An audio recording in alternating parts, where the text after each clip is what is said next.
IT sector के शुरुआत तो अच्छी हुई टीसीएस के साथ, उसके बाद एचसीएल टेक्नोलॉजीज के भी नंबर्स आते दिखे और फिर जब टेक महिंद्रा के नंबर्स आए मिले जुले सेट ऑफ नंबर्स थे। अब कल ही के सत्र में बाजार बंद होने के बाद टेक महिंद्रा परसिस्टेंट के नंबर्स आए थे। परसिस्टेंट काफी अच्छा सेट और टेक महिंद्रा कमजोर थे। आ जाते हैं अब आईटी मेजर इन्फोसिस और विप्रो की तरफ। इन्फोसिस की अगर मैं बात करूं, एक्सपेक्टेशंस हैं कि अच्छे नंबर्स नजर आएंगे। रेवेन्यू, कामकाजी मुनाफा और मुनाफे के फ्रंट पर मार्जिन से एक्सपेक्टेशंस हैं कि ये स्टेबल रहेंगे, बिल्कुल स्टेबल। 21% के आसपास कंपनी के मार्जिन जो हैं वो आते हुए दिख सकते हैं। लेकिन all in all revenue growth drivers की बात करें, एक्सपेक्ट हम करके चल रहे हैं 6% की बढ़त शायद कंपनी की आय में पोस्ट होती दिखे। 42,280 करोड़ से 44,008 करोड़ तक के लेवल्स एक्सपेक्ट करके हम चल रहे हैं कि शायद नतीजों में रेवेन्यू के फ्रंट पर पोस्ट होते नजर आएंगे। मुनाफे के फ्रंट पर 4% की बढ़त का एक्सपेक्टेशन हम लगाकर चल रहे हैं। Growth in particular BFSI vertical से देखने को मिलेगी। लगभग सारे आईटी कंपनियों में बीएफएसआई वर्टिकल की स्ट्रेंथ काफी अच्छी अब तक नजर आई है और यही इन्फोसिस के नंबर्स में भी देखने को मिलेगा।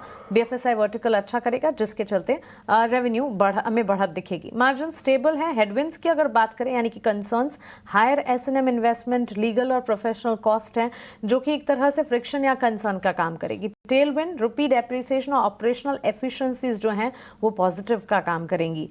की मॉनिटरेबल्स कुछ हैं जैसे कि डिस्क्रिशनरी स्पेंडिंग का आउटलुक जो होगा मैनेजमेंट की तरफ से, H1B वीजा फी इम्पैक्ट है, जेन एआई डील विन और रेवेन्यू प्रोडक्टिविटी इम्पैक्ट है। ये तमाम पर फोकस रहेगा। वर्टिकल परफॉर्मेंस, डील टीसीवी की पाइपलाइन, प्राइसिंग ट्रेंड्स, ये सारी चीजें, काफ़ी सारी चीज़ें वॉच आउट करनी होंगी। और एक ऑब्जर्वेशन ये भी है कि आईटी कंपनियां जो हैं अपने रिजल्ट्स में इस तिमाही न्यू इनोवेशंस और एक्विजिशंस को अनाउंस कर रही है। जैसे टीसीएस ने भी अनाउंसमेंट किया, आर्टिफिशियल इंटेलिजेंस को बढ़ावा देने की बात यहाँ पर हो रही है और वर्कफोर्स भी जो आर्टिफिशियल इंटेलिजेंस को समझती है, एआई को समझती है, उसे एम्प्लॉय करने की बात हो रही है।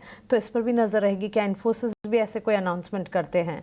क्विकली विप्रो के भी नतीजों के अनुमान आपके सामने रख देती हूँ। अच्छे एक्सपेक्टेशन है रेवेन्यू और मार्जिन के फ्रंट पर, लेकिन मुनाफे के फ्रंट पर शायद गिरावट हाथ लग सकती है। कांस्टेंट करेंसी रेवेन्यू फ्लैटिश रहेगी तिमाही आधार, क्वार्टर ऑन क्वार्टर बेसिस पर।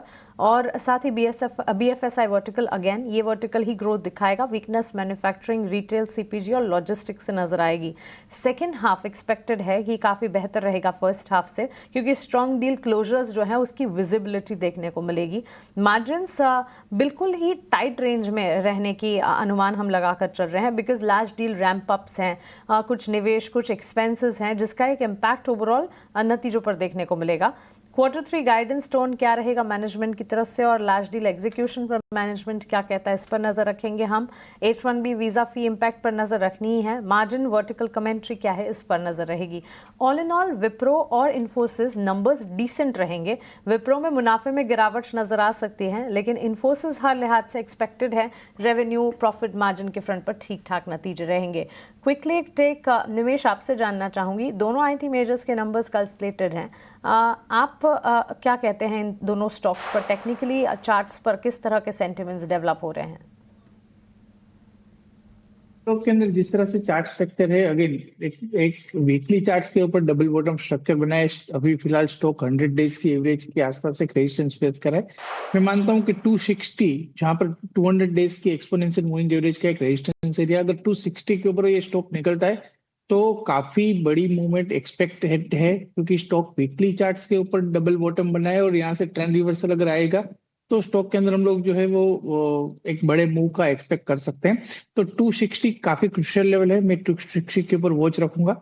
200 दिन की एवरेज आ रही है तो देखना रहेगा 260 के ऊपर स्टॉक कैसे निकलता है। और इन्फोसिस की आपने बात की, इन्फोसिस के अंदर जिस तरह से स्ट्रक्चर बना है, मैं मानता हूँ ऑल ओवर सेटअप जो है वो same similar kind of setup है, जहां पर 100 डेज की मूविंग एवरेज अराउंड 1520 के आसपास स्टॉक एक रेजिस्टेंस फेस कर रहा है। तो 1520 के ऊपर अगर निकलता है तो मैं मानता हूँ कि इन्फोसिस के अंदर भी हम लोग बड़ी मूव की एक्सपेक्ट कर सकते हैं। बट फिलहाल अगर दोनों में से कंपेयर करना है तो मैं विप्रो के साथ जाऊंगा। विप्रो का चार्ट स्ट्रक्चर रिलेटिवली इन्फोसिस से मुझे बेटर लग रहा है।